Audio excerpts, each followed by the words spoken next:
bienvenida, ¿cómo están? Gusto de volver a encontrarnos en un nuevo capítulo de Voz Libre, el 10º de esta segunda temporada del día hoy, 9 de agosto, son las 8:01, y venimos a comentar toda la contingencia nacional que se ha dado en la última semana, de la mano, como siempre, de mi querido Rodrigo Prenafeta. ¿Cómo estás, Rodri?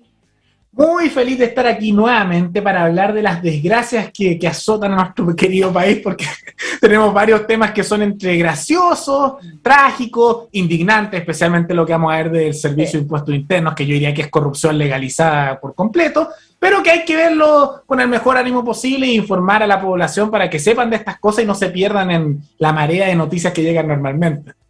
Sí, es importante poner los temas sobre la mesa muchas veces porque hay alguna vez es una abundancia de noticias que hace que se pierdan ciertas informaciones, se pierdan un poco de peso, pero que es importante que la población y la comunidad y a todas las personas que nos están viendo sean conscientes y, como siempre digo, y en resumen, la información es poder. Así que llamamos también a que viralicen este video, este programa, para que llegue a más gente. Pero, querido Rodrigo, tenemos que empezar el análisis de la pauta del día de hoy, porque como tú bien has dicho, creo que podemos pasar por todos los estados de ánimo con esta pauta, con todos los temas que tenemos, pero tenemos que empezar hablando de una noticia que se dio a conocer el pasado jueves, si mal no recuerdo, el viernes, que es con respecto a la carta presidencial que ya habría elegido la lista del pueblo. Se barajaban bastantes nombres diversos, que lo ideal, pensaban muchos que fuera una mujer, ¿verdad? También proveniente de un pueblo originario, otros decían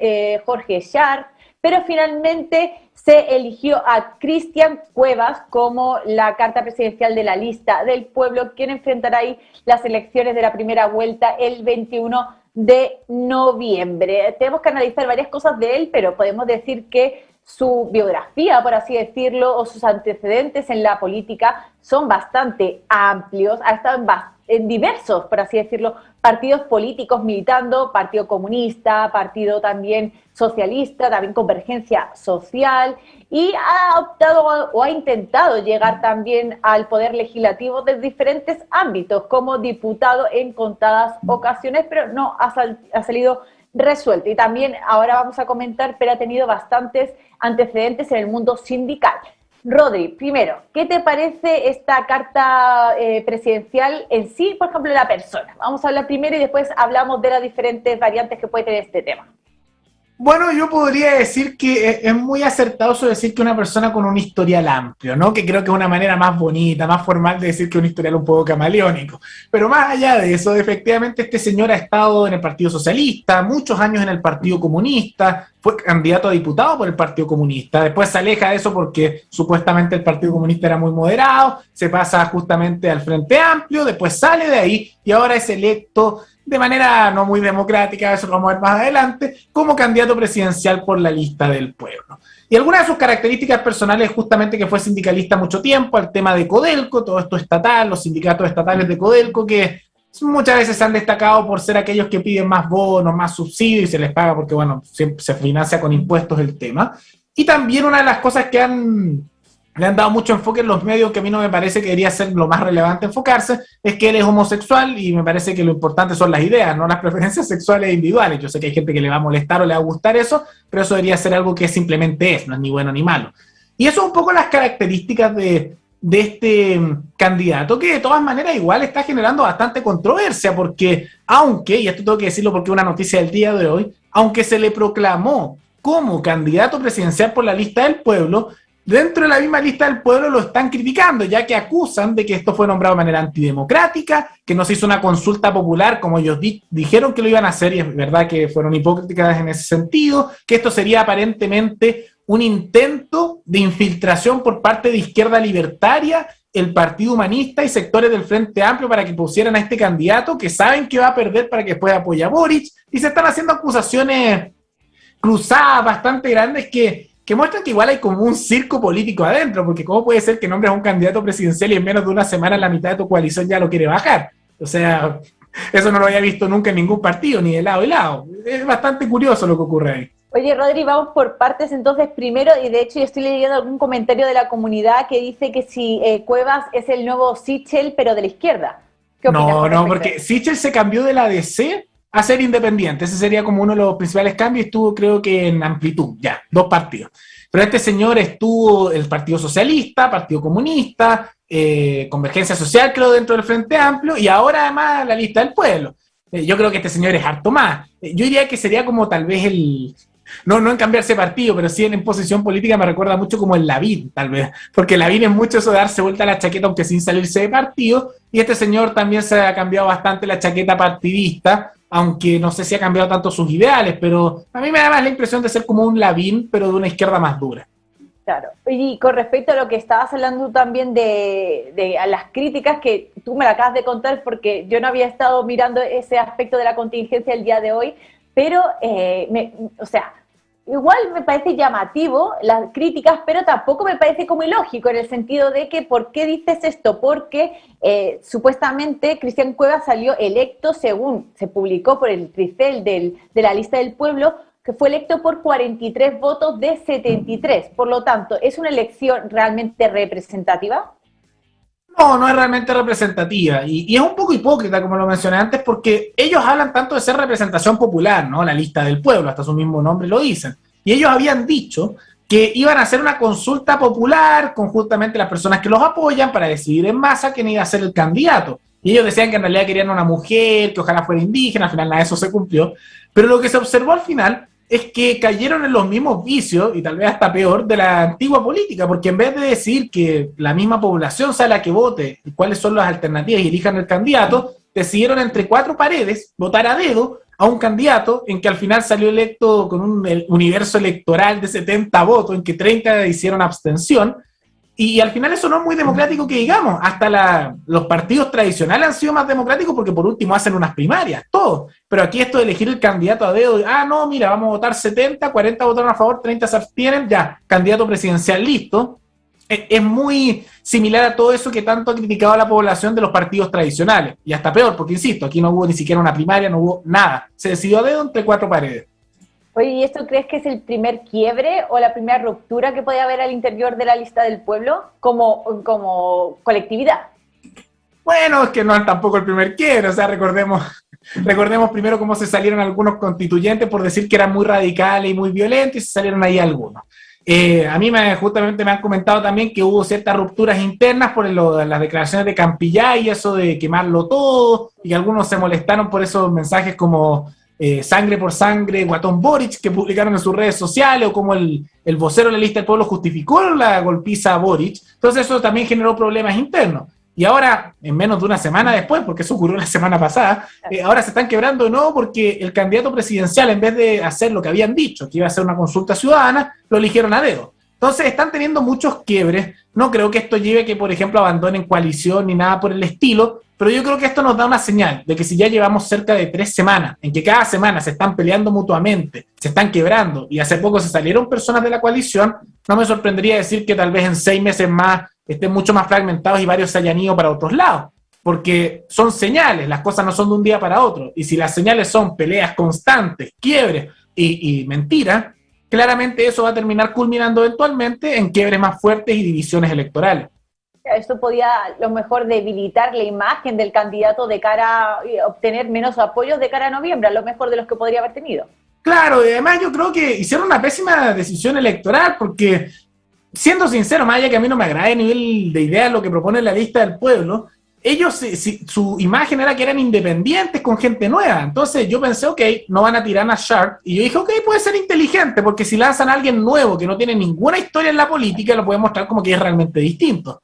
Pero eligieron una persona con una historia más antigua en la política que incluso Sharp, alguien que ha estado en 3 partidos políticos, que además fue parte del gobierno de Bachelet, que fue parte de organizaciones que han estado en el poder durante el periodo concertacionista, y que no ganó ninguna elección, entonces me asumo que tampoco es tan buen candidato. Hicieron una pésima elección. Entonces igual entiendo, como dices tú, que algunos acusen que esto fue una operación interna por parte tal vez del Frente Amplio y el Partido Comunista para sabotearlo, porque como un candidato que se nota que no es muy bueno, asumen que va a perder y con eso eventualmente esperan que le den el apoyo a Boric. Esa sería la estrategia.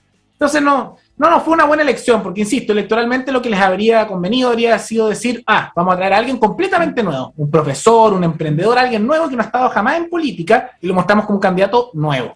pero no hicieron eso y eligieron probablemente una de las peores opciones que tenían. Hasta Sharp era mejor candidato. Claro, y de hecho, ¿te acuerdas que eso lo comentábamos en el Voz Libre de la semana pasada con respecto a la candidatura posible, candidatura de Sharp y esta imagen de renovar un poco la política con personas que no tuvieran nada que ver con este estamento o ya conocidas? Y eso jugaba en contra del actual alcalde de Valparaíso, pero según antecedentes que han salido en las diferentes redes sociales del historial que tiene la política, Cristian Cuevas, él se ha presentado en 3 ocasiones a posible diputado, a optar un sillón en la Cámara de Diputados. Primero fue en el 2009 para ser diputado por Lota, por parte del Partido Comunista, después en el 2013 también por parte del Partido Comunista para diputado por Calama y después en el 2017 por parte del Frente Amplio por Concepción. Entonces, digamos que ha tenido varios intentos, lógicamente además de sus diferentes vinculaciones, por ejemplo a la CUT también, o actualmente, si no mal recuerdo, es vocero del Frente Unitario de Trabajadores. Entonces sí que está unido con ese historial político. Te puede gustar más o menos, lógicamente, pero tiene un historial. Claro, por eso digo que es una pésima estrategia, porque además, seamos sinceros, Bárbara Figueroa y bueno, la CUT en general no tienen una imagen muy positiva y tampoco entre los trabajadores tienen una imagen tan positiva. Si yo recuerdo que incluso en manifestaciones a la CUT les lanzaban monedas porque los criticaban, que eran unos vendidos, bueno, hay una serie de ataques que le hacían. Por eso digo que me cuesta entender por qué habrían elegido a este candidato. No sé si pasa a veces que los que están metidos en política están en una burbuja y distinta por peleas internas, discursos internos, lobbies, entonces están pensando de otra manera y no ven lo que es tan cercano a la realidad. Pero es difícil entender por qué elegirían un candidato así cuando no han logrado ganar nada, es tan mal candidato y además ha estado en la política tanto tiempo. Es como tomar todas las fichas malas de algo y colocarlo en un candidato. A mí me sorprende y yo creo que con esto las chances de la lista del pueblo poder pasar a segunda vuelta, que se veían realistas antes, son mucho menores. Claro. Y yo he estado leyendo así en diferentes medios de comunicación el análisis que se ha hecho con respecto a la figura o lo que puede significar por parte de izquierda, ¿verdad? Con los diferentes candidatos que vayan surgiendo. Ya sabemos por un lado Boric, ahora después el 21 de agosto va a salir el otro posible candidato para las primarias, ¿verdad? Entre Proboste, y Narváez y también Maldonado, pero ¿tú crees que que este candidato, Cristian Cuevas, se podría llevar parte de los votos del Partido Comunista o por lo menos, no del Partido Comunista, mejor dicho, de parte de personas que votaron a Jadwe en las elecciones primarias, más que Boric? Yo creo que depende un poco del discurso que haga, pero lo más probable es que tomen un discurso muy similar al de Jadwe. Y eso ya se mostró que no es suficiente para ganar una elección porque genera mucho rechazo en amplios grupos poblacionales, pero sí es suficiente para sacarle votos a Boric. Entonces, con este candidato, si es que toma el discurso de Jadwe, que es lo más probable porque dijeron que iban a ir por los electores de Jadwe, probablemente le saquen votos a Boric y se fragmente el voto. Y es muy difícil lo que va a pasar ahí, porque yo creo que si pasa eso, no va a pasar la lista del pueblo, pero es difícil saber quién pasaría a segunda vuelta, porque si se fragmenta mucho el voto de Boric, sacándole los dejados, que se van a la lista del pueblo, y después está el candidato de centro-izquierda, y posiblemente tal vez Artés, que se va a lanzar y le saque también votos de la más izquierda, es difícil saber quién pasaría a segunda vuelta, porque estaría tan fragmentado el voto, que ahí prácticamente cualquier resultado sería posible. Sería, creo que, prácticamente imposible decir quién pasaría después, porque hay demasiada fragmentación electoral. Y eso es lo que estamos viendo, que va a haber una elección y este candidato aporta esto, que va a estar tan dividida que es un poco imposible saber quién va a ganar. Pero ¿quién va a ganar? Y en el caso de ganar, si los demás le apoyarían, porque también hay que tener en cuenta que por redes sociales, después de que se proclamara, esta candidatura o la intención de ir a las primarias, también salió a hablar Boric y dio las felicitaciones a Cristian Cuevas y dijo lógicamente que comparten el camino en el movimiento social y en el Frente Amplio, pero Cristian Cuevas dejó la convergencia social, dejó la militancia después de firmado el acuerdo de paz en el que lo firmó y estuvo incluido, ¿cómo se llama? Boric. Entonces, ¿tú crees que hay alguna posibilidad de que en el caso eventual que gane o que pase, mejor dicho, a segunda vuelta Boric, ellos lo apoyen o Cristian Cuevas apoya a Boric? Bueno, yo lo que creo, porque veo que la lista del pueblo que sí tiene que son constantes con su pensamiento más duro, es que ellos no van a apoyar a Boric. Eso lo han dicho porque lo consideran un amarillo, un moderado, un derechista infiltrado, que escuchar eso siempre me parece tan curioso. Pero de todas maneras, como en ese pensamiento, yo no creo que lo apoyen. Ahora, Boric yo creo que tiene la esperanza de que, este fue parte de mi partido, de repente puedo conseguir que me apoye y llevarme algunos votos, porque noto que Boric le preocupa no poder llevarse el electorado a la lista del pueblo, que si no se lo lleva no va a ganar. Y él cree que puede ganar. Ahora, si eso es así, es difícil saberlo. Entonces, a mí la impresión que me da es que probablemente la lista del pueblo no lo apoye, pero en el mejor de los casos van a hacer esto típico que hizo el Frente Amplio en su momento con la nueva mayoría para la elección de Piñera versus Guillet, que es decir, bueno, nosotros llamamos a no apoyar a nadie, pero el menos malo es Guillet. Entonces aquí dirían, bueno, el menos malo es Boric, pero nosotros no vamos a apoyar a nadie, no vamos a votar por nadie, que es como la indirecta de decir, ya, si van a ir a votar, voten por él.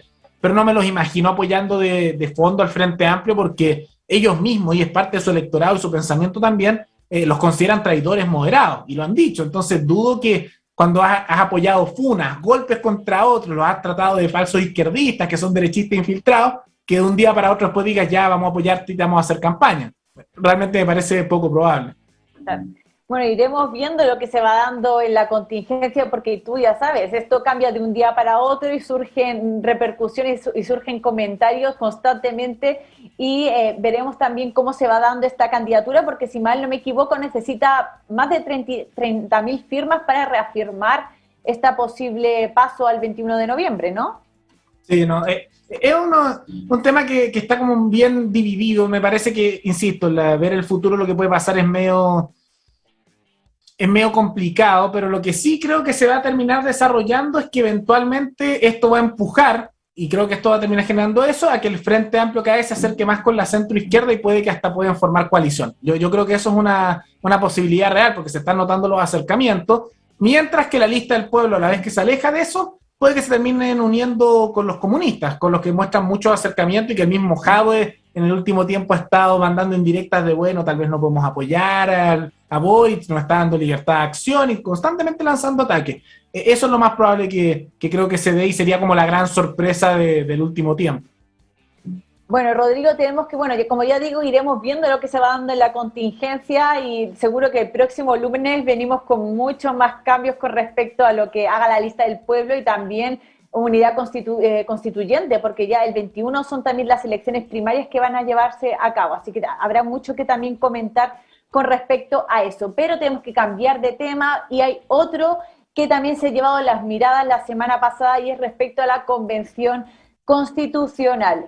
La Sexpress, ya saben, dio a conocer su informe mensual que llevará a cabo cada mes. Tiene que dar este informe con respecto a cuánto se ha gastado o cuánto presupuesto ya se ha gastado en general por parte de la institución completa. Y en el último informe dijo que ya se ha gastado aproximadamente el 38% del presupuesto total. Ya saben, el presupuesto total son 8.820 millones, se han gastado aproximadamente 3.353. Y ojo, y esto voy a ser muy clara, porque después la gente me decía el otro día también cuando comenté esta noticia, aquí en este gasto también se incluyen las licitaciones y los contratos antes de que comenzara a sesionar la Convención Constitucional. O sea, eso también, y esas decisiones fueron tomadas por parte del gobierno. Eso también hay que tener claro, y que hablamos, tenemos que decirlo también claramente, y que lo comentamos aquí en Voz Libre, no fueron contratos ni licitaciones de poco dinero, fueron de bastantes ceros. Así que dentro de ese gasto, de esos 3.353 millones, está incluido las licitaciones, contratos hechos antes de que empezara a sesionar esta convención el día 4 de julio, que ya ha cumplido un mes, y además también en la ceremonia inaugural, que también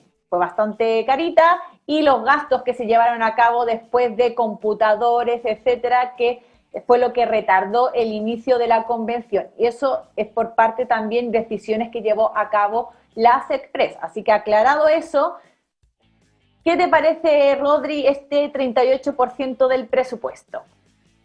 Bueno, es un gasto alto que incluye muchas de esas cosas previas que ya comentamos que son sumamente innecesarias, como lo de la ceremonia, que que yo sigo preguntándome cuál era la necesidad de hacer una ceremonia tan costosa en un edificio tan costoso, con guardias tan costosos y un canal de televisión que cuesta tanto. Pero bueno, son esos gastos innecesarios que se hacen y que sigue aumentando, porque igual es sorprendente que en un mes se hayan gastado el 38% del gasto total, ¿no? O sea, es bastante plata para gastárselo en un solo mes para un proceso que se estima que dura bastante más.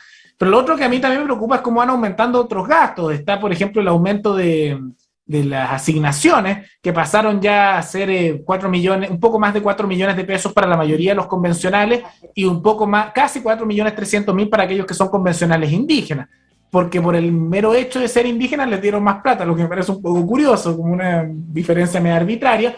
Y sumado a eso, hay que tomar en cuenta que originalmente les daban 1,5 millones para esas asignaciones, además del sueldo de 2,5 millones que les pagan, y ahora eso pasó a ser por sobre 4 millones de pesos. Y eso realmente lo veo como más gasto, como innecesario que hacen. Me sorprende para qué lo necesitan per se, porque, insisto, lo que van a hacer se supone es que ya están los reglamentos, no han avanzado en escribir la Constitución per se, pero las preguntas son, por ejemplo, ya, ¿es Chile el Estado unitario sí o no? Ya no, es un Estado federal, es plurinacional, etc. No entiendo para qué esa discusión, que es una votación que tienen que hacer en sala, que lo podrían hacer en línea sin ni un costo, necesitan más plata para asesores. O sea, no es necesario. Incluso, y lo digo esto justamente por experiencia propia, en la universidad muchas veces a los que estudiamos Derecho le hacen a veces, no sé, escribir una ley o un artículo como sería en la Constitución. Y en realidad uno puede escribir lo que quiera, y es cosa de ver lo que ya está y lo pueden modificar. Entonces no entiendo cuál es el punto de andar pidiendo más plata porque sí. Sumado también a que ahora piden un lugar especial que no sea el Palacio Pereira, que está a un par de cuadras de distancia para comer, que no sea ese porque no es suficiente. Está el tema aquí de los gastos o el pago al inconado de un departamento pagado por el Estado por el solo hecho de ser machi. Yo realmente veo todo esto como esta suma de gastos que están conformando una nueva casta política, porque no es que sean peores que los políticos que ya tenemos, en el Congreso hay cosas mucho peores, diría yo, sino que se están acercando lentamente a hacer lo mismo, no peores, sino que ser lo mismo, que ya de por sí es bastante malo. Claro, además este presupuesto que la noticia salió la semana pasada, ¿verdad? Tiene que ser ahora ratificado por el Pleno de la Sala, no es una decisión que ya esté definida, pero como tú dices, se aumentaría a 77 UTMs máximo al mes estas asignaciones de los convencionales, que queda desglosado de la siguiente forma, y eso también lo damos como información. 40 UTMs irían para personal técnico y administrativo de apoyo, 27 UTMs asignación de manutención y 10 UTMs gastos operacionales. Entonces, bastante lo que se aumentaría con respecto a lo que se estaba o lo que tenían previsto. Sí, es mucho dinero y insisto, cuando hay plata que hay que gastar en algo, uno lo puede al menos tratar de justificar, ¿no? Pero todo esto se supone para escribir la Constitución. Y yo he visto y recuerdo cuando el Congreso podía funcionar, por ejemplo, en línea, y lo hacían desde su casa, y salieron hechos tan curiosos como, no sé, Van Rysselberghe tomando vino, y cosas que aparecían en las noticias como que la gente encontraba graciosa, o los diputados que ponían su imagen fija y se iban a hacer otra cosa. Pero todo eso lo pueden hacer desde su casa. Entonces, al final, si eso puede ocurrir, no veo por qué no podrían haber hecho lo mismo aquí, y habría sido algo como, no sé, aparece un convencional y dice, propongo, como estamos hablando, no sé, derecho. ¿El derecho a la vivienda sí o no? ¿Sí o no? Se vota. Sí, ya, sí. Ya. Propuestas de redacción. Nos vamos a juntarnos el día de mañana y traigan sus propuestas distintas y las vamos a votar. Ya, propuesta A, voto. Propuesta B, voto. Listo. Pero aquí no, tienen que ir a hacer el trámite, hacer una ceremonia entre medios, que hay que pagar la comida, es que los guardias. No, es que ahora queremos más en asesores porque no es suficiente. Y yo insisto, ¿qué tanto asesor se necesita? ¿Cuál es el punto de elegir convencionales si vamos a estar pagando puros asesores que en realidad escriban la cosa? Por eso me parece que es muy absurdo, porque tratan de justificarlo y que el Congreso tiene más, y sí, el Congreso tiene más, pero que ellos estén con todos esos privilegios a costa de la población no justifica que a los convencionales que hagan lo mismo. Yo lo que creo que eso justificaría es que se le quita a los congresistas esas características, pero parece que vamos en la dirección contraria en cómo van las cosas. Oye, Rodri, y mira, según una información que me está ahí mandando el equipo de FF Live por interno, me acaban de mandar una información que salió publicada aproximadamente casi a las 6 de la tarde, que Catalina Parot renuncia a la Secretaría Ejecutiva de la Convención tras un mes en el cargo. Un mes nada más duró Catalina Parot, según información que me acaban de mandar ahí de BioBio Chile. Qué sorpresa, bueno, siempre hubo bastante polémica igual con ese cargo y recuerdo que también la estaban criticando y atacando mucho porque se le nombró en el cargo, me imagino, no he visto la noticia en sí, pero me imagino que haber sido por la presión o por las incomodidades, por algunas de esas cosas de conflicto interno y decidió renunciar. Pero bueno, es como parte un poco de toda esta situación algo polémica y conflictiva, porque se ve que la convención ha sido bastante conflictiva, aunque a veces se ponen a discutir de cosas bien superfluas como las negritas o cosas del estilo, pero se nota que es parte un poco de toda esa conflictividad que se da ahí, porque alguien dure un mes en un trabajo no es normal. Ahí, bueno, ahí después ya analizaremos un poco, pero la información que me acaba de llegar por parte del equipo de FFD que me manda de manera interna. Pero, Rodri, ¿tú crees que debido a lo que tú has estado observando y viendo, según tu opinión, lógicamente, ¿cuándo comenzarán ya a tratar en sí, a debatir estos temas propios de la nueva Carta Magna? Bueno, es difícil saberlo porque a veces, no sé, se ponen a discutir el presupuesto que no tiene nada que ver o hacen otra comisión o se ponen a hacer declaraciones políticas como si fueran congresistas. A veces siento que es eso, ¿no?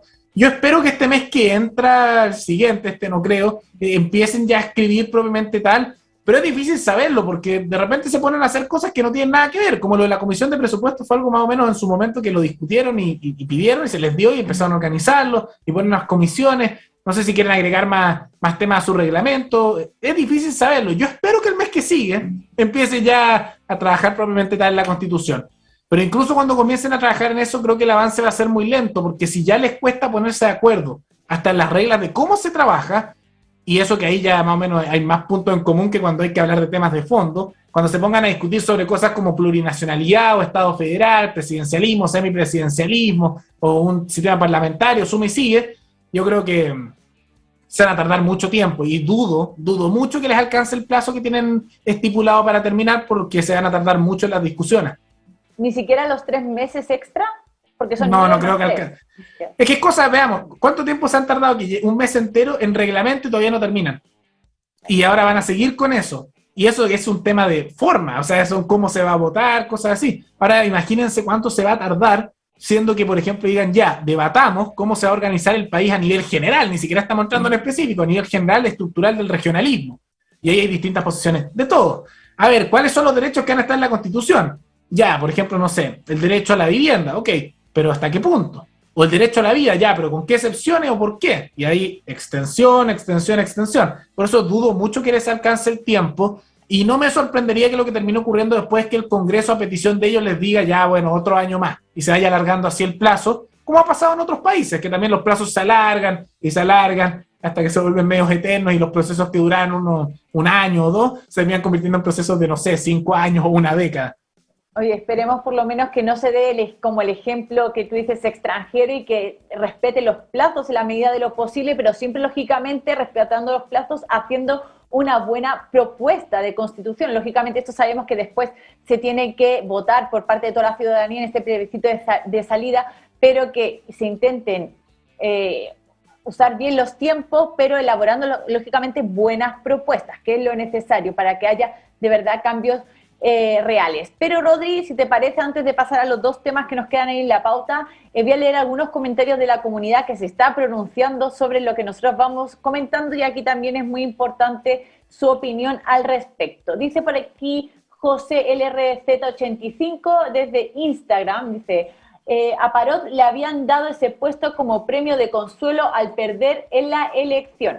Ana Fernández dice, hola, buenas tardes, Rodrigo, Jazz, Ángel, Osvaldo. El presupuesto que piden los constituyentes son muchísimo más bajos que el de los parlamentarios. Eras Escobar dice, gracias por compartir la información. Y también dice que es muy penoso en lo que se ha transformado este proceso. Cata Jazz 17, mi querida Cata Jazz, también dice, y las fotos de que comen en las escaleras. Por aquí Sergio Morales, capaz que la lista del pueblo no alcance a juntar las firmas y aparezca una ley express dando más tiempo. Ya ha pasado. Diego Pino Sánchez dice, sobre los nuevos constituyentes dijeron que lucharían por el pueblo, a lo cual se han gastado la mitad del dinero que tenían presupuestado para todo el litigio de lo que sería una nueva constitución. Paola Alfaro Farías dice, hola, ya Rodrigo, comunidad, recién conectándome. Te invitada ahí, Paola, a que te conectes a este Voz Libre. María Cristina Pardo también nos dice, muy buen programa. Pamela R.A., qué triste cómo venden ideales. Ignacio Lizana, la lista del pueblo se ha deslegitimado, sola. No quedaría nada de aquí a noviembre.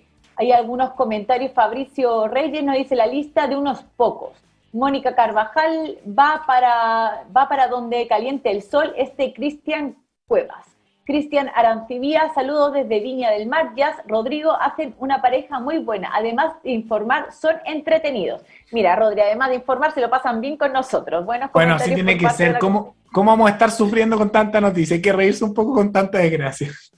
Sí, hay que informarse y además con buen humor, o por lo menos darle este tono, que sabemos que algunos son temas bastante que causan rabia, algunos temas como los que vamos a tratar ahora, pero intentamos también relajarnos un poco al respecto, ¿verdad, Rodri? Y con respecto al siguiente tema de la pauta, como decíamos, va a causar un poco indignación por parte de la comunidad que nos está viendo por nuestras diferentes redes sociales, y es que tenemos que hablar del caso SQM. ¿Qué pasa con el caso SQM? Ya se sabe que en los últimos días se dio por parte de la Fiscalía Regional de Valparaíso la información de que no va a perseverar en la investigación contra 34 indagados en este caso SQM, que ya saben es una de las aristas del caso Penta del 2015, que hablaba básicamente del financiamiento irregular, de la política. ¿Quiénes estaban implicados en esta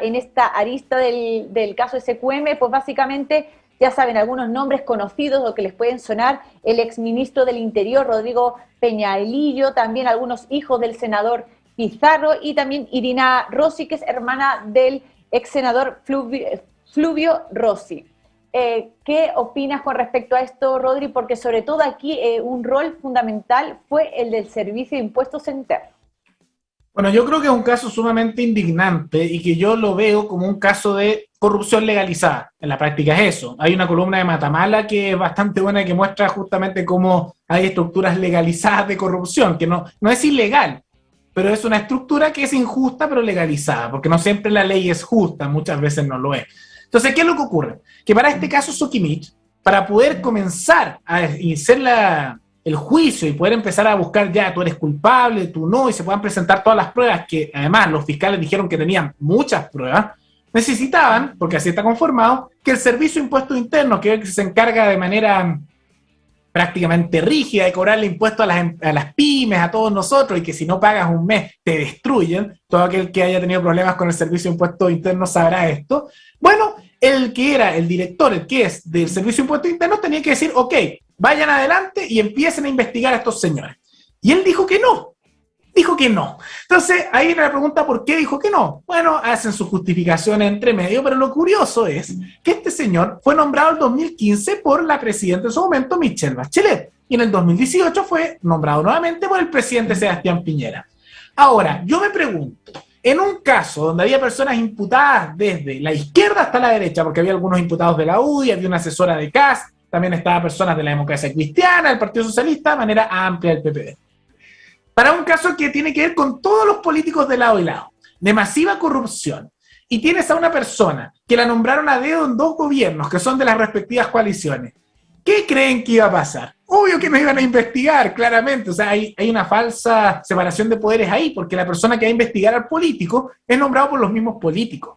Y hay que recordar que el director anterior de Servicio de Impuestos Internos fue sacado de su cargo porque él quería investigar estos casos y nombró a Bachelet al actual, y después Piñera lo nombró de nuevo. Lo mismo pasó con numerosos abogados del Servicio de Impuestos Internos. Entonces, en la práctica, lo que tenemos aquí un ejemplo que ha generado indignación a nivel nacional, con justa razón, es que las distintas coaliciones políticas de izquierda y derecha se pusieron de acuerdo, no de manera pública, pero sí de manera tácita, de colocar personas afines a ellos que no los vayan a cuestionar en estos casos de corrupción. Entonces ahora, cuando incluso todos esos políticos que van justamente de los Pizarro, también tenemos el caso justamente de personas como Peñaelillo, que ahora quiere ir de candidato a senador, que me parece indignante, bueno, no los investiga el Servicio de Impuestos Internos porque la casta política se defiende mutuamente. Y esto genera claramente indignación porque es una muestra de cómo a los políticos no les pasa nada. Si tú realmente vas a la cárcel como político porque no tienes conexión con la casta. Y lo que muestra esto es que aunque tú seas culpable, aunque haya una brutalidad de pruebas y estés listo para perseguirte, te va a defender el organismo nombrado a dedo por los políticos de turno. Entonces es sumamente indignante porque es un caso que es digno de ejemplo de país bananero, en que la corrupción está a tal nivel legalizada que la institución dice, no vamos a investigar. Ahí están las pruebas, pero no lo vamos a hacer. Es indignante.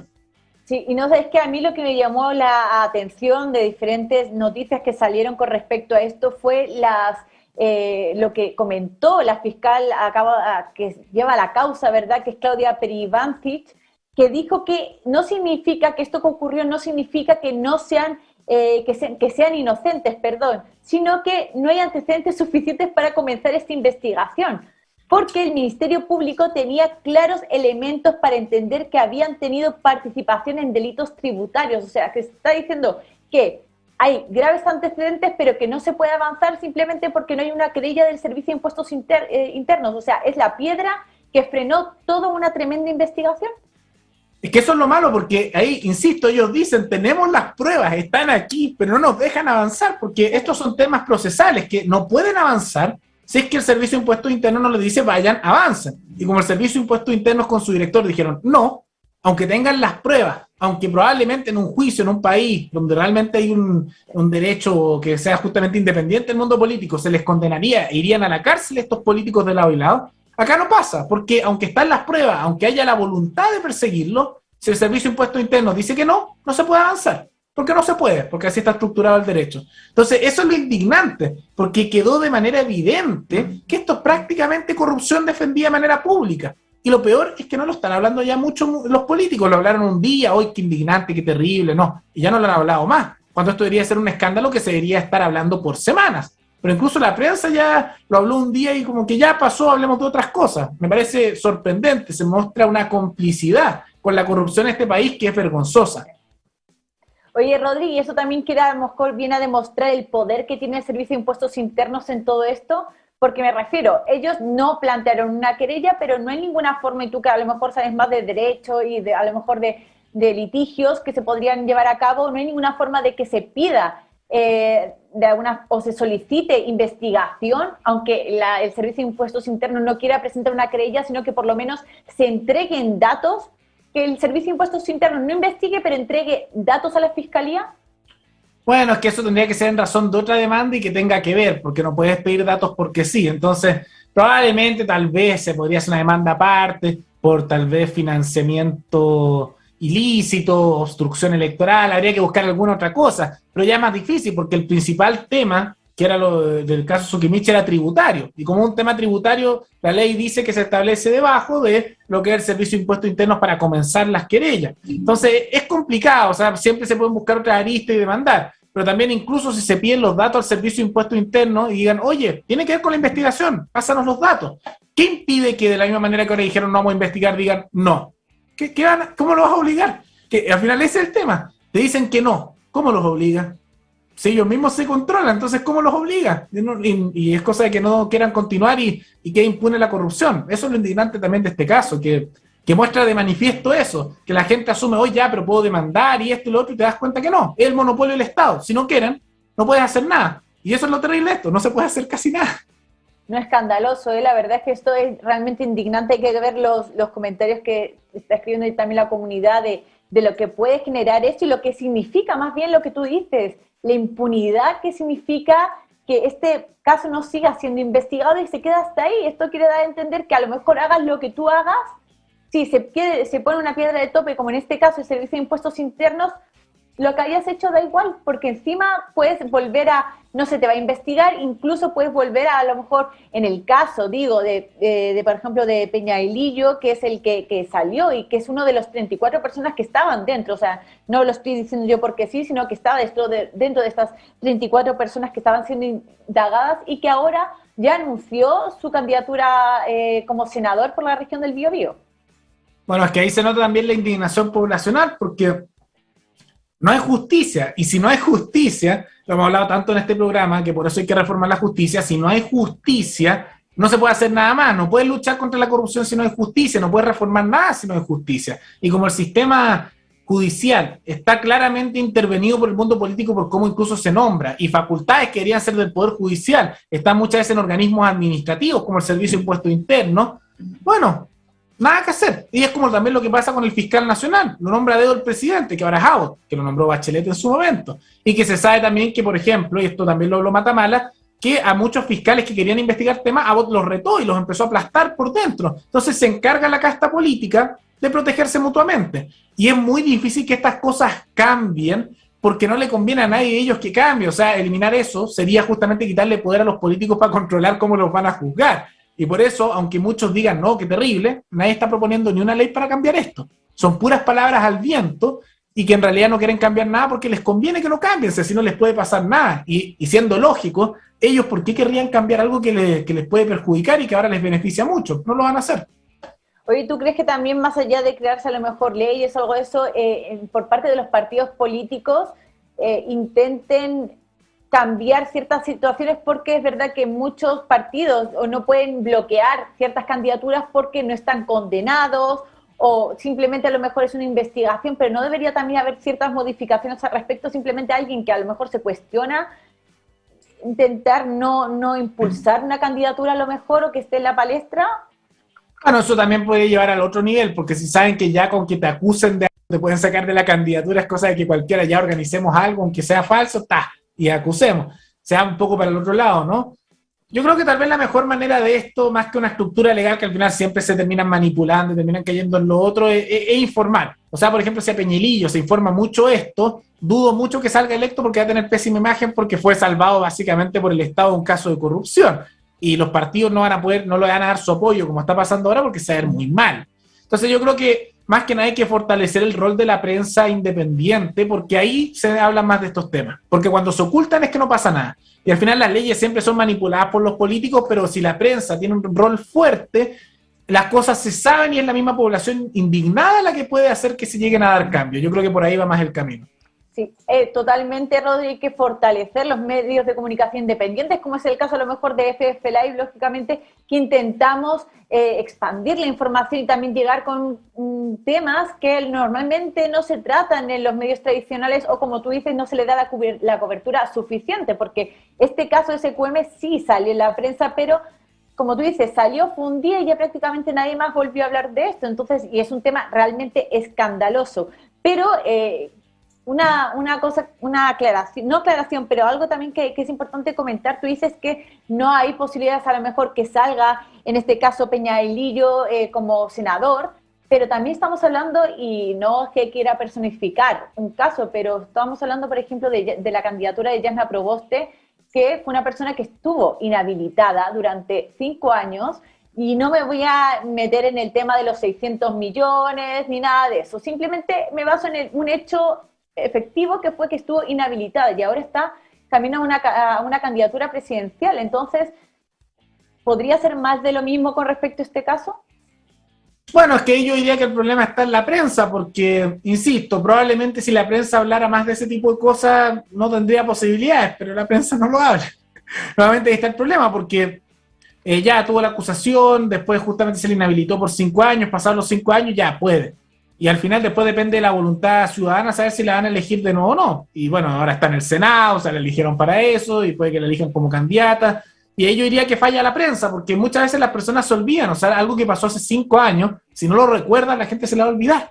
Entonces ahí insisto, nuevamente el rol de la prensa, que bueno, tiene que haber más prensa independiente porque la de Chile no es muy independiente que digamos. Entonces, si no se hablan de estos temas, no pasa nada. Y como muchos medios, al igual como pasó con Lavín y con Jadwe, no parecen querer hablar muy mal de Jasna Proboste y le hacen buena prensa. Me acuerdo, por ejemplo, el Canal 13 como hablaba maravillas de ella y parecía casi como que fuera la agencia de publicidad de Jasna Proboste. Bueno, la gente va a quedar con buena imagen y se van a olvidar de las cosas malas. Por eso la prensa hay que fortalecerla y prensa independiente, porque así se recuerdan esas cosas. Así es, y ya no solo la prensa independiente, sino también es la labor ciudadana, ¿verdad? Porque uno se puede informar, pero también ser más selectivo a la hora de informarse, buscar diferentes fuentes, acudir directamente a la fuente muchas veces y conocer a lo mejor los intereses que puede haber detrás de ciertos medios de comunicación. No voy a dar nombre ni apellido, lógicamente, pero ser más selectivos y también uno hacer esa labor de informarse o seleccionar la información de diferentes lados. Es importante esa labor también ahí de periodismo ciudadano, por así decirlo. Pero, Rodri, tenemos que pasar al último tema de la pauta porque, bueno, este también ya a mí me parece escandaloso, lo que tiene que ver con el ejército, el espionaje que se llevó a cabo a periodistas, bueno, en especial a un periodista, a Mauricio Weibel, y también a diferentes miembros del ejército que habían denunciado diferentes actos irregulares al interior de la institución. Y lo último que se ha dado a conocer es que el general Ricardo Martínez, comandante en jefe del ejército, también declaró ahí sobre este caso de espionaje y aseguró que en este informe que se enteró por la prensa de que se habían dado estas situaciones y que no saben mucho más al respecto. Cuéntanos un poco primero, Rodri, en contexto en qué va este caso de la operación Topógrafo, o también la operación W, que habían llamado con respecto a lo que pasó con Weibel, y cómo se está llevando a cabo todo este caso. Bueno, en resumidas cuentas, hay numerosos casos de corrupción dentro del Ejército de Chile. Hace tiempo que se sospechaba eso. Y a lo largo de los años ha ocurrido que diferentes miembros, particularmente cargos intermedios del Ejército, han hecho denuncias de esa corrupción, pero adentro de la misma institución. ¿Qué pasó en esos casos? Los expulsaron. Hubo casos bastante emblemáticos de cómo expulsaban militares y era porque denunciaban corrupción y los sacaban. Sí. Y también eventualmente ocurrió que, bueno, estaban expulsando a esos miembros, entonces empezaron a haber investigaciones periodísticas. Y muchos de estos exmilitares que están colaborando con la investigación periodística y posterior investigación por la Fiscalía, la ministra Rutherford lo empezó a investigar, y al igual que ella, los periodistas y estas personas que denunciaban empezaron a sentir como que los estaban siguiendo, empezaron a recibir amenazas y cosas raras. Y se filtró hace algunos meses que las personas que lo estaban siguiendo eran parte del organismo de inteligencia militar del Ejército de Chile, lo que se supone que es para defensa nacional, no el ejército, espiando a personas que denuncian casos de corrupción. Y al principio decían algunos, no, es una denuncia, no está comprobado. Pero ¿qué pasó? Que a medida que se investigó más, se dieron cuenta que efectivamente era cierto. Y a medida que se dan cuenta que eso era cierto, se han dado declaraciones como las del general, del comandante en jefe del ejército, diciendo que se enteró por la prensa, pero no niegan que sea cierto, sino que, no, nosotros no lo manejamos, pasó sin nuestro conocimiento. Que discúlpenme que en una institución tan jerarquizada como el ejército yo tenga serias dudas de que él no hubiera sabido lo que ocurre debajo. O sea, eso de que hoy no me enteré y se manejan solo, en el ejército yo eso no me lo creo, especialmente con los jerárquicos que son. Entonces, en la práctica lo que esto muestra es que se usó el organismo de inteligencia militar para seguir y hacer espionaje, y se notó que esto también hace presión, es casi como una extorsión, a exmilitares que denunciaron corrupción y los expulsaron, a un periodista. Y un caso que también ocurrió hace no mucho es que sabían que estaban haciendo seguimiento también a la ministra Rutherford, porque lo está investigando. Entonces, tomando en cuenta todos esos casos, sumamente graves, porque tienes dos posibilidades. Opción 1. Es verdad lo que dice el comandante jefe, que lo dudo mucho, pero es verdad. Entonces eso significaría que los altos mandos no tienen control absoluto de nada sobre lo que ocurre abajo y el ejército está corrupto y ellos no pueden hacer nada porque no lo controlan. Preocupante. Opción 2. Está mintiendo, que me parece que es lo más probable, y hay una estructura generalizada del mando más alto hasta los mandos intermedios y para abajo que o justifica la corrupción o la hacen directamente o la encubren. Y eso implicaría que hay una corrupción sistemática dentro del ejército que también es preocupante. Y todo se hace con estos fondos reservados, porque se supone que son para defensa y son todos reservados, no se saben que se gasta por defensa nacional, y después se descubre, que es lo que pasó en estos casos, que la plata, por ejemplo, se la llevó el general Fuentealba y su señor y se compraron departamentos, se van en yates, otros que eran los mandos bajos se gastan la plata en casino, después de repente hay dineros que desaparecen y aparecen en las cuentas mágicamente de comandantes en jefe. Son ese tipo de cosas. Y muestra que el ejército, de cierta manera, en algunos aspectos está actuando casi como una mafia, porque eso enviar al organismo militar a andar siguiendo a gente que denuncia corrupción, sumamente sucio y realmente preocupante. Oye, y una cosa que a mí también me llamó muchísimo la atención es también un reportaje que salió en CIPER con respecto a esta intervención de la línea telefónica del periodista Mauricio Weibel, que decía que la solicitud de acceso a de la intervención telefónica se hizo basándose en una mentira. Es decir, dice este reportaje de CIPER que la DINE, que ya saben que es este organismo de la Dirección de Inteligencia, solicitó a un ministro de la Corte de Apelaciones, que fue Juan Poblete, que autorizara esta intervención telefónica, pero con una mentira, porque dijo que la intervención era hacia una agente extranjera que buscaba antecedentes estratégicos sobre el Ejército de Chile. Dicen que este magistrado autorizó la intervención sin saber realmente que el número era del periodista chileno y autorizó como digo, esta intervención durante 90 días. O sea, ¿a qué punto estamos llegando, Rodri? Porque encima con mentiras. Ya no solamente ahora estamos incluyendo a la Corte de Apelaciones, que autorizó esta intervención. Sí, es bastante grave porque eso es engaño también al Poder Judicial, asumiendo que el juez está diciendo la verdad, porque sinceramente con tanto caso de corrupción en todos lados yo ya no sé. Y eso es lo terrible, que uno ya no sabe si están diciendo la verdad o el juez se está tratando de salvar él porque los descubrieron. Yo realmente no sé, eso es lo terrible que pasa. Pero lo que sí es cierto es que sabemos que hay irregularidades, sabemos que hay corrupción y ahora el mismo comandante en jefe reconoció que esto ocurrió. Y más allá de si sabía o no el juez, y es grave tanto que si sabe o si no sabe y lo engañaron, muestra que claramente hay que hacer reformas profundas contra la corrupción, porque hemos visto ya corrupción del narcotráfico en municipalidades, corrupción en carabineros, corrupción en los jueces, corrupción en los militares, corrupción en los partidos políticos, y no se hace nada. Es impresionante cómo salen estos casos y cada cierto tiempo, hoy hay otro caso de corrupción, y todos decimos, hoy qué terrible, y no pasa nada. Y después, unos meses después de nuevo, hoy qué terrible, y de nuevo no pasa nada. Es casi como que hubiera una aceptación de la corrupción, porque una cosa es denunciarlo, pero se tiene que hacer algo para evitar que ocurra, porque si no, no tiene ningún sentido. Así es, se está dando, como tú dices, una normalización de estos casos. Es como ya uno más, ya otro más, pero no, al final no se lleva, no hay cambios al respecto, porque de hecho hay que decir que hubo una comisión investigadora que tenía que ver todos esos aspectos, pero realmente no sé hasta qué punto, y dime si me equivoco, Rodrigo, no sé hasta qué punto fue fructífero los resultados. Para cambiar aspectos. Bueno, es que las comisiones investigadoras siempre dicen que van a hacer algo, pero en la práctica no son muy fructíferos, ¿no? Una autoridad que era muy característica de mandar comisiones para los problemas era Bachelet, y acuérdense cómo termina eso, sí, vamos a hacer una comisión, al final no quedaba en nada. Acá es lo mismo, hay comisiones investigadoras, o de repente pasa algo, pero al final no queda nada por intereses político-partidistas, porque de la misma manera que el mundo político tiene vínculos con el Poder Judicial, también lo tiene con las Fuerzas Armadas, y eso de todos los lados. Uno asume que también es solo la derecha, pero la izquierda igual lo tiene. Bachelet tiene una familia militar, por ejemplo, su padre era general, muchos de la izquierda tienen vínculo ahí, la derecha también que tiene una defensa prácticamente religiosa de las instituciones militares que no quieren tocarles nada, y estos casos los callan y los encubren. Entonces, hacer comisiones investigadoras no creo que sea muy fructífero porque hay tendencias político-partidistas que impiden que lleguen a algo. Estas cosas deberían ser materias de la justicia e insisto, volvemos al tema anterior. Si no hay una reforma en la justicia que la haga realmente independiente, es difícil arreglar estos otros temas. Porque si no hay justicia, no puedes analizar la corrupción que se da en cualquier lado, y en este caso, en el organismo militar. Oye, Rodri, tal y como dices, y también tenemos que acabar el programa del día de hoy, pero para quedarnos con una reflexión o más con una sugerencia, porque también siempre presentamos la problemática, pero también deberíamos presentar alguna solución.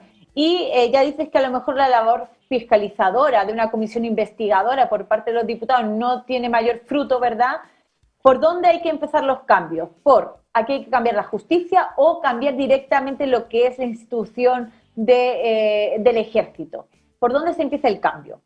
Bueno, yo creo que esto es un enfoque multifacético, creo que hay que hacer las dos cosas. Por un lado, en el ejército sí o sí tiene que haber más transparencia, porque claramente esto de seguridad nacional y que después se gaste la plata como quieren porque es seguridad nacional, así que no te podemos decir en qué lo gastamos, era más o menos evidente que iba a terminar así. O sea, si les pasan una cantidad de millones, de decenas, de miles de millones de dólares y le dicen, puedes gastarlo como tú quieras, pero no nos digas porque esto tiene que ser secreto por seguridad nacional, o sea, era obvio que una parte iba a terminar medio en zonas de corrupción. Entonces, más transparencia. Pero al mismo tiempo, hay que hacer reformas profundas al Poder Judicial. Y en una reforma profunda que implique, uno, que no pueden participar los políticos en nombramientos de jueces, como ocurre en la actualidad con la Corte Suprema y la Corte de Apelaciones, que en la Corte Suprema lo nombra el presidente, y 2/3 del Senado, puros políticos. Y en la Corte de Apelaciones nombrado también por el presidente de una terna que presente la Corte Suprema, que ya fue nombrado por políticos antes. Eso tiene que cambiar. Y tienen que agregar sí o sí, además de eso, normas más duras en temas de corrupción, a la vez que se da un rol de participación ciudadana en la determinación de la culpabilidad, como es en el caso del sistema de jurados. Porque así también hay otro factor, además de una sola persona que decide, que es la participación ciudadana en casos de corrupción o en distintos juicios. Si se hacen esas reformas, creo que es un buen inicio para empezar a solucionar el problema, porque ahí no se va a arreglar de un día para otro, ahí recién se puede empezar a investigar bien. Pero también habría que ir viendo qué otros detalles van surgiendo de irregularidades o problemas para ir a hacer cambios constantemente. Pero lo que sí es seguro es que es necesario hacer reformas y que se tienen que hacer lo antes posible, porque mientras más tiempo pasa con la corrupción impune, lamentablemente va a ir creciendo más y se va a ir poniendo peor. No esperemos que llegue, ojalá, al nivel que llegó en su momento en Colombia o que llega ahora en México, incluso hay asesinatos para aquellos que denuncian estas cosas, periodistas, jueces, etcétera. No hemos llegado a ese punto. pero ellos no partieron desde siempre así, y todo esto es gradual, entonces hay que tratar de atajar esto lo antes posible, antes que empiece a agravarse cada vez más y más. Bueno, ahí quedó la sugerencia, la reflexión también que ha hecho Rodrigo con respecto a los cambios que se deberían dar para mejorar el sistema, para que lo que dices, que no vuelva a ocurrir casos así, o por lo menos que no se normalicen este tipo de situaciones que de verdad llegan a indignar lo que se está haciendo con además con esas cantidades de millones, Rodrigo, que son una cantidad de ceros increíble. Pero tenemos que llegar al fin del programa de hoy, Rodri. Se nos ha acabado el tiempo de este Voz Libre, de este capítulo número 10 de la segunda temporada. Como siempre, dejo invitadas a las personas a que, si no han podido a lo mejor ver el capítulo completo ahora en directo, luego vayan a nuestras diferentes plataformas como YouTube de FF Live o a lo mejor Facebook para revivir este programa, incluso también para compartirlo, para que la información se viralice y llegue a más personas. Y además, también los dejamos invitados a que vayan al canal de YouTube de Rodrigo, que es Paralelo 33, donde diariamente sube varios videos comentando los diferentes temas de la contingencia nacional. ¿A qué sí, Rodri? Bueno, como siempre es un gusto haber estado aquí viendo todos estos temas tan, bueno, lamentables que sean en nuestro país, que bueno, son constantes, y como se dijo, los invito en mi canal Paralelo 33, subo 2 videos de YouTube al día sobre contingencia nacional, casos de corrupción, cosas que dicen los políticos, bueno, en realidad de todo, criticando al lado y lado y valorando de lado y lado cuando corresponde. Los invito a mi canal y recuerden que no se dejen llevar necesariamente por la rabia, sino que toda esa energía se tiene que redirigir a tratar de hacer los cambios, porque quedarse solo con la rabia y la molestia no sirve de por sí. Es importante que esa energía que se genera con la molestia justa sobre estos temas se dirija a poder hacer cambios para que estos problemas no ocurran. Así es, Rodrigo, totalmente bueno tu consejo de al final las cosas y se hacen con movimiento, ¿no? ¿Verdad? Uno no se puede quedar solamente en la queja, sino que hay que intentar hacer cambios importantes para un mejor país. Querida comunidad, gracias por la sintonía, por estar ahí, por sus comentarios. Los dejamos invitados al próximo lunes a las 8 de la noche a un nuevo capítulo, ya saben, de Voz Libre. Yo me despido, les mando muchos besos.